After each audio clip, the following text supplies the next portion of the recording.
So lots of people who've been to my live cookery demos have tasted the seed crackers that I make. They are really delicious, they are easy to make and very nutritious. Lots of recipes I've tried have been soggy and dense, but these are beautiful and light and crisp. So I wanted to show you today in the video how we make them. Very, very simple. So we have lots of different seeds going into it. We've got our chia seeds. That'll help thicken them up. We have our sunflower seeds. We have here sesame seeds, pumpkin seeds and flax seeds. Then we have psyllium husks. Some people have said they found difficulty getting these. You can usually get them in your health food shop, but you can also get them in pharmacies. So pop that in. For flavor, we're putting in the dried thyme, fennel seeds and a little bit of salt. Just give it a quick stir up together. And then I have my boiling water and coconut oil. The mixture starts to thicken very quickly, so I suggest if you plan to double or triple the recipe, make sure you only wet one batch at a time, because otherwise it's just can be very hard to work with. If it's a little bit too clumpy, you just add a little bit more water. Just add in a little bit more water just to help get it to the right consistency.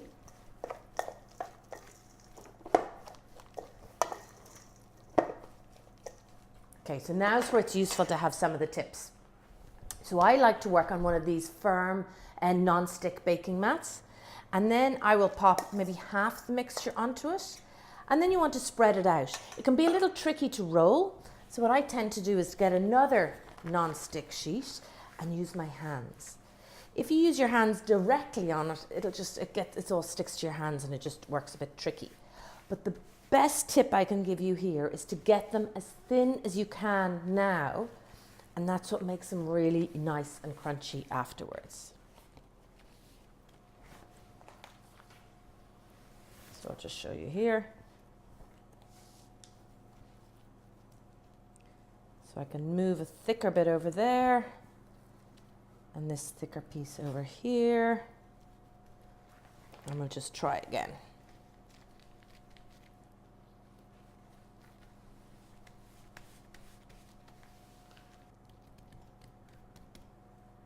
Okay, so that's one piece of it done. I'll then slide it onto a baking tray and pop it into the oven at 170 degrees for the first 20 minutes.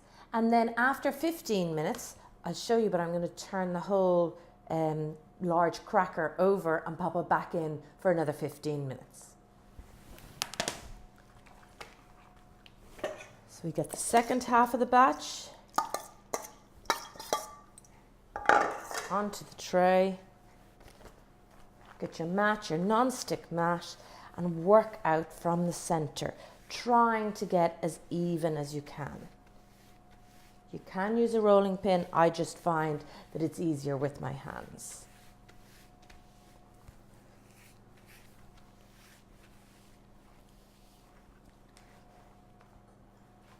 Okay, I'm almost done.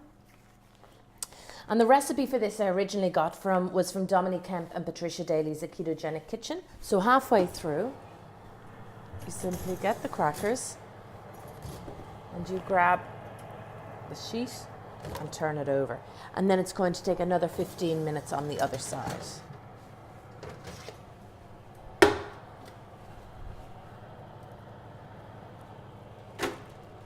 we go. So after your 35 minutes in the oven, we have basically one large brick cracker. So what I then do is just break it up into chunks like this and pop it into the tin. So what I have here is one full batch of the recipe below, and you just simply break it up into crackers and pop it into a tin.